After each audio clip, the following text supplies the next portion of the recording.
mulakan pada malam ini dengan soalan daripada studio. Silakan. Okey, Tok. Ya. Kalau kita lihat kabinet yang ada sekarang ni, dia punya saiz tu agak kecil. Okey. Memandangkan PMS kata ingin dapatkan saiz yang kecil, tapi bila ada reshuffle ni mungkin dia jadi besar. Tak seperti apa yang dijanjikan sebelum ni. Mungkin kabinet tu akan jadi besar. Ya. Tak seperti apa yang dikotakan sebelum ni. Sama ada ianya besar ataupun kecil, kita kena faham bahawa kalau sebelum ini the main concern kita ialah untuk pastikan kita dapat melakukan penjimatan seberapa maksimum yang boleh, kan?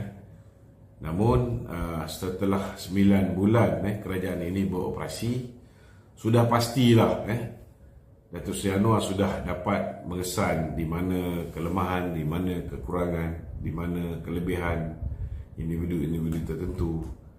Maka ada kemungkinan terdapat kementerian-kementerian tertentu yang mungkin terlalu berat untuk dipikul oleh satu individu, mungkin terpaksa dipecah dua.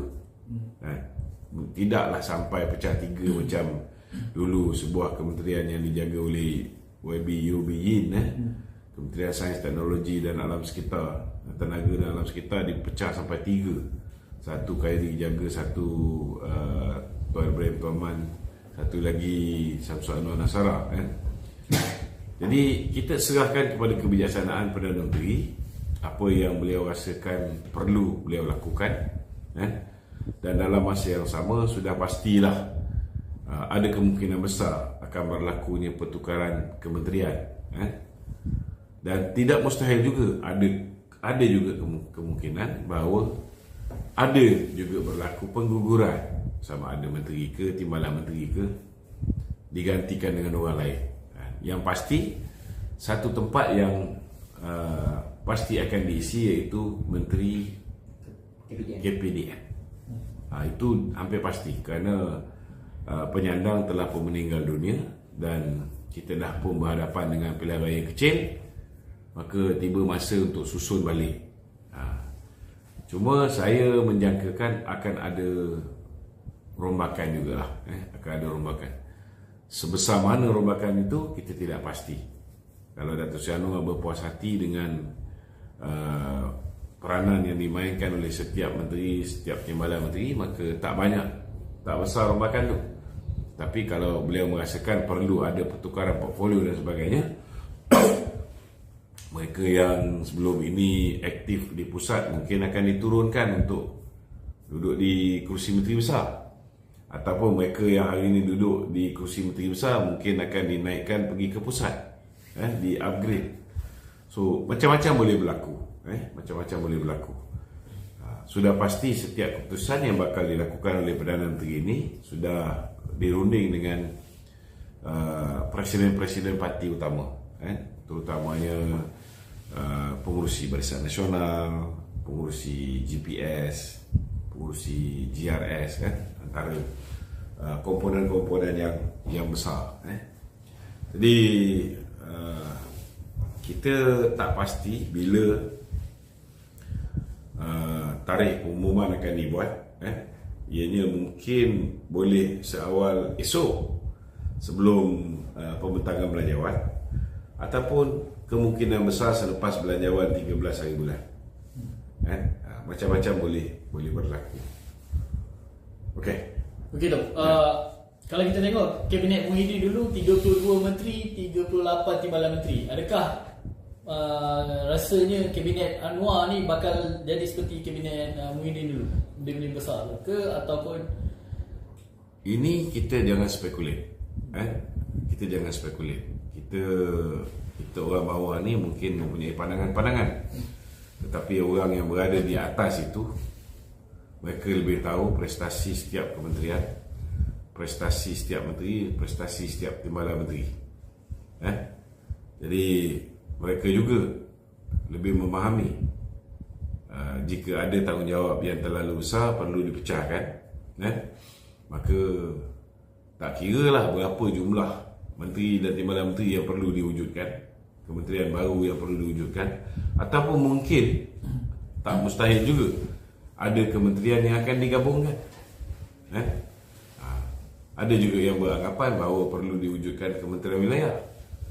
Tetapi kalau tiba-tiba menteri di Jabatan Perdana Menteri itu memikul tugas menteri wilayah sama, maknanya kalau dulu satu department dia jaga, sekarang dia kena jaga dua portfolio. Tapi bawah dia tu mungkin ditambah jumlah timbalan menteri pun possible juga, Jadi apa pun kita nak beritahu bahawa setiap keputusan itu setelah diteliti dengan sedalam-dalamnya dan dibincangkan di kalangan ketua-ketua komponen utama di dalam kerajaan perpaduan ini.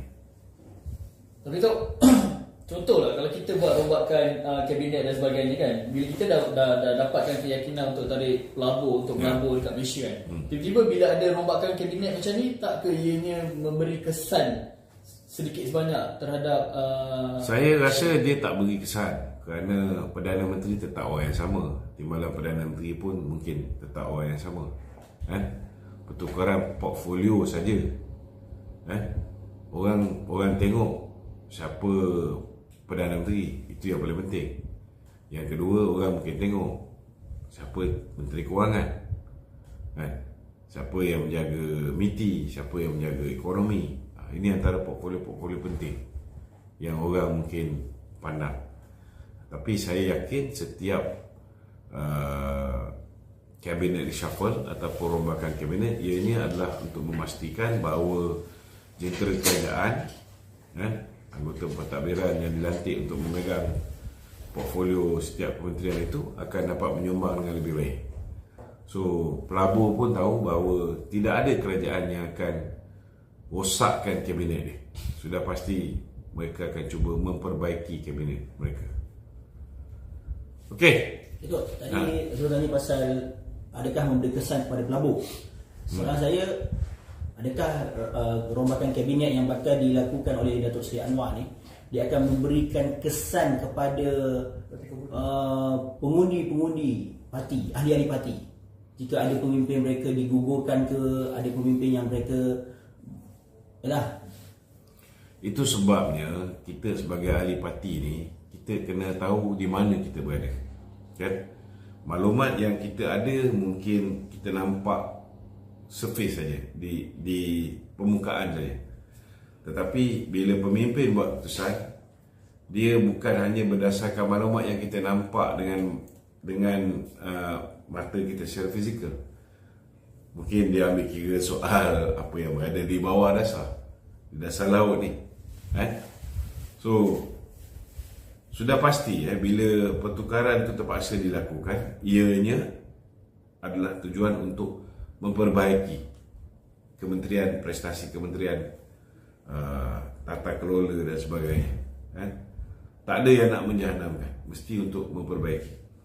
Dan dalam masa yang sama juga, kita tak nafikan ada kemungkinan juga mereka-mereka yang berpengaruh, kalau sebelum ini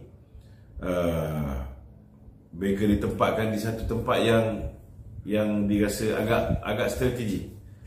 Kalau tiba-tiba bertukar portfolio itu, janganlah buat kata orang tu memberontak ke, dan pengikut-pengikut ni merajuk dan sebagainya. Sudah pasti ada sebab di atas segala tindakan-tindakan yang diambil dalam usaha untuk memperbaiki kabinet ini. Yang penting sekarang ni fokus kita, selepas kita melalui banyak pilihan raya di 6 buah negeri, kita melalui pilihan raya kecil di Pulai, di Simpan Jeram, di Pelangai, ini masa untuk fokus memberikan khidmat terbaik kepada rakyat. Jadi software update, bukan masa untuk kita main politik lagi, Siri-siri, bibit-bibit melayan kerena pembangkang dengan mengikut rentak dan tari mereka ni patut dihentikan. We don't waste our time, Ada benda-benda yang diorang buat, ada kalanya kita perlu diamkan. Contohnya geng-geng mabuk ketum macam yang membuat laporan polis yang kita tak payah bazir masa. So tak payah bagi diorang langsung liputan, abaikan saja. Kan? Sebab kerja mereka ni menebu atap. Kerengga-kerengga ni. Kan? Mana ada kerengga yang kita lepaskan kat badan kita ni, dia tidak mengganggu kita. Tak menyebabkan kita gatal, tak gigit kita. Memang kerja kerengga itu lagi. So, kita kena face the fact that kita fokus jaga rakyat sekarang ni. Kita ketepikan sebarang gangguan-gangguan oleh nyamuk-nyamuk. Tak payah kita kacau. Biarkan. Itu lebih baik.